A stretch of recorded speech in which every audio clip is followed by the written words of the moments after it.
The video game industry runs on hype. Gamers are always on the lookout for the next big thing that will blow their minds and keep them occupied for dozens of hours. Unfortunately, not all games live up to the hype. Here are 10 video games that let everyone down. Before we wade into the sea of disappointment, please give us a big thumbs up and don't forget to subscribe to our channel. Let's get started. Duke Nukem Forever. In the 1990s, Duke Nukem was on top of the world. After a couple of side-scrolling outings, he made a huge splash with Duke Nukem 3D, one of the earliest major first-person shooters on the market. At the time, fans loved how the game so flagrantly offered up guns, girls, and gore to a largely young male audience. So when work began on a new Duke Nukem game, fans were hyped for more. Unfortunately for them, Duke Nukem Forever would take nearly forever to materialize. It took so long that when it eventually did come out in 2011, the gaming landscape had changed dramatically. Wisecracking, one-liner spouting action heroes like Duke were no longer considered cool. So why did it take so long? The developers would spend so much time working on it that new generations of hardware would come out, making the game look dated before it was even released. So they ditched their work and start from scratch. This kept happening over and over again for more than a decade. Probably no game could live up to a decade's worth of hype, but the final version of Duke Nukem Forever wouldn't have lived up to any amount of hype. It's an ugly game with bad controls and even worse level design. Fans of the Duke deserved better. The Last Guardian. Shadow of the Colossus is a beautifully sparse game that takes place in a quiet, desolate world. You play as a young man whose only chance to save his friend is by defeating a series of enormous beasts scattered throughout a huge open world. The twist is that there are no other enemies in the game besides these giants, so every fight is a boss fight. It's a bold decision and a great game, which made it an instant classic when it came out in 2005. Everyone hoped that the developer's next game would be just as earth-shattering. And while The Last Guardian has its fans, it didn't catch on with PS4 owners in a big way. That's probably because it's teeming with flaws. The Last Guardian is about a boy who befriends an enormous creature named Trico. Together, the unlikely pair must evade attackers and make their way through a series of challenging environmental puzzles. Unfortunately, Trico doesn't always follow orders. So even if you know how to solve a puzzle, it's a whole other thing to make Trico do what you need him to do to actually solve it. To put it bluntly, skip this game if you want to save yourself a lot of frustration.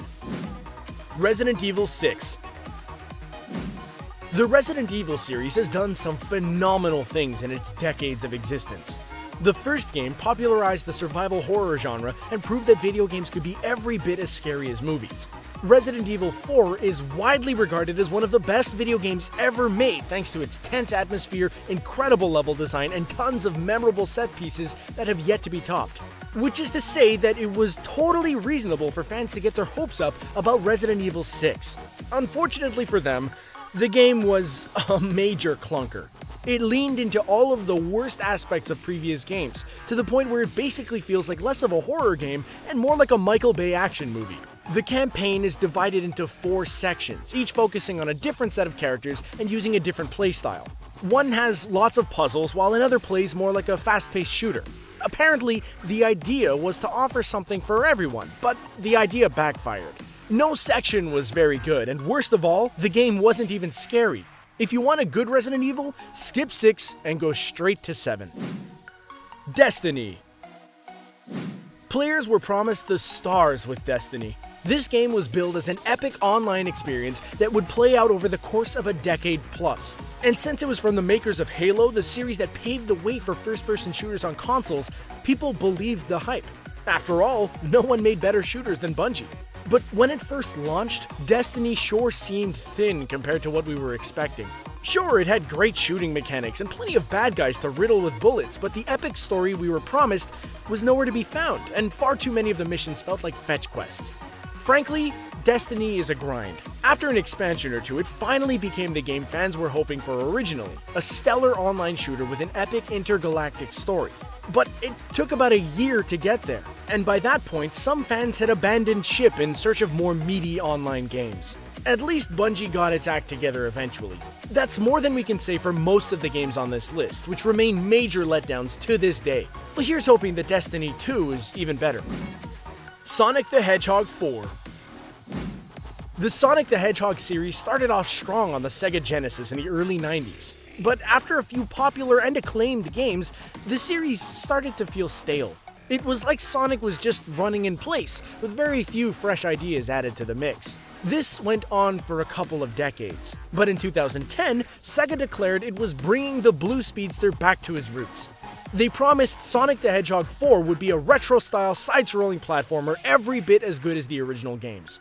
It wouldn't do any of the fancy things other installments had tried, like bringing it into 3D or putting the characters in carts. Finally, we hoped, we'd get a good Sonic game after years of bad ones. Unfortunately for us, Sonic 4 wasn't so hot. Sure, it looked like an old Sonic game, but it didn't have the same magic. The controls were mushy and the level designs were boring.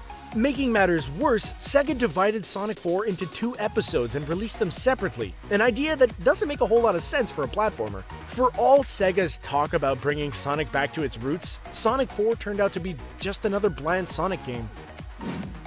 Tony Hawk's Pro Skater 5.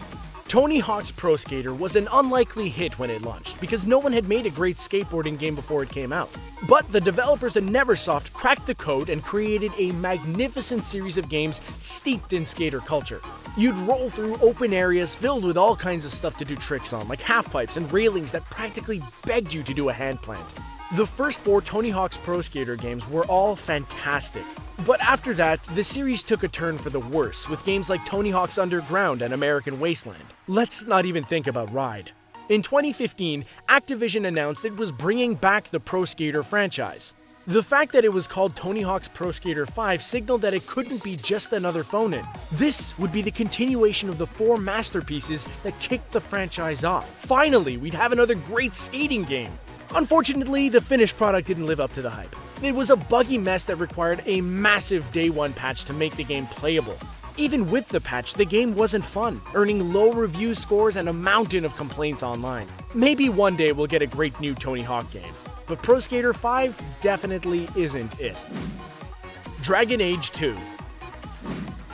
Dragon Age Origins is a phenomenal action role-playing game that successfully brings computer RPG gameplay to consoles. It also creates compelling characters and tells an epic story about a team of adventurers saving a fantasy world from the forces of evil. In short, it's a great game for any fan of fantasy RPGs. So it's no surprise that expectations were high for the sequel Dragon Age 2. But what developer BioWare delivered was something noticeably less ambitious than Origins. While they made the combat more smooth and responsive, they pulled back in terms of size and scope. Gone was the giant open world from the original. In its place was one particular city that acted as the game's hub. Instead of traveling across a vast fantasy world during your adventure, you went on various missions on the outskirts of the city. Worse yet, these missions took place mostly in bland caverns that all looked more or less the same. When compared to its predecessor, Dragon Age 2 just comes up lacking. Thankfully, the developers at BioWare came back swinging with the sequel Dragon Age Inquisition. It's a huge, meaty game that corrects many of the bad choices made in Dragon Age 2. Evolve. The idea behind Evolve sounds intriguing. It's an online shooter in which 4 hunters try to take down a large, vicious monster before it can wipe the floor with them. The hook is that it's a 5-player game, and one of the players controls the monster.